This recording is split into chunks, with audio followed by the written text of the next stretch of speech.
আসসালামু আলাইকুম রহমতুল্লাহ। আলহামদুলিল্লাহ, আজকে এমন একটি আপনাদের কাছে গুমর ফাঁস করব, সেটা হলো শশা।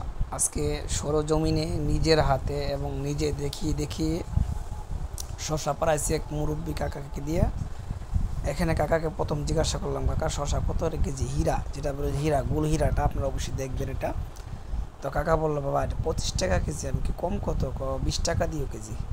তো আমি বলছি, কাকা 5 কেজি কত আসে? 100 টাকা। ফলে আমি হাসতে হাসতে আবার বলছিলাম, কাকা 6 কেজি 100 দিলে হয়?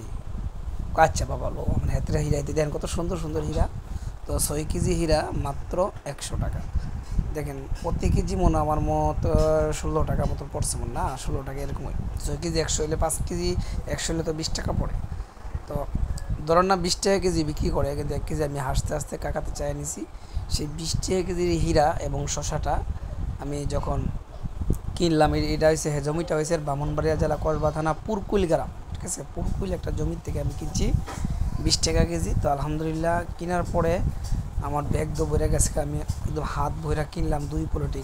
এই দেখেন এখানে পুরা শশা বল বড়া। আমি এবার বাসায় করে বড় বড় সাইজটি লইছি, লওয়ার পরে আমি এবার নিয়ত করছি এই শশাটি বাজারে কত করে কেজি। আমি যাওয়ানোর সময় তো পুরকুইল হাট্টা বাজার কিনা পড়বে। কাকা আবার একটা শশা আমাকে মাঝখান্দা দিয়েছে খাওয়ার জন্য।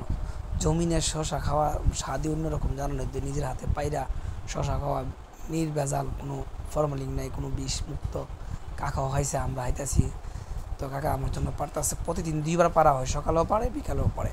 সকালে 1 শুট পারছে আমার দেখে, আবার আমার জন্য পারতেছে। তো আলহামদুলিল্লাহ বাজারে জিজ্ঞাসা করলাম, বাজারে 35 থেকে 40 টাকা কেজি, এবং এটা তার দুর্বল শশা। তো দেখেন কৃষকরা ঠিকমতো দাম নেয় না, কিন্তু ওদের মন ভালো।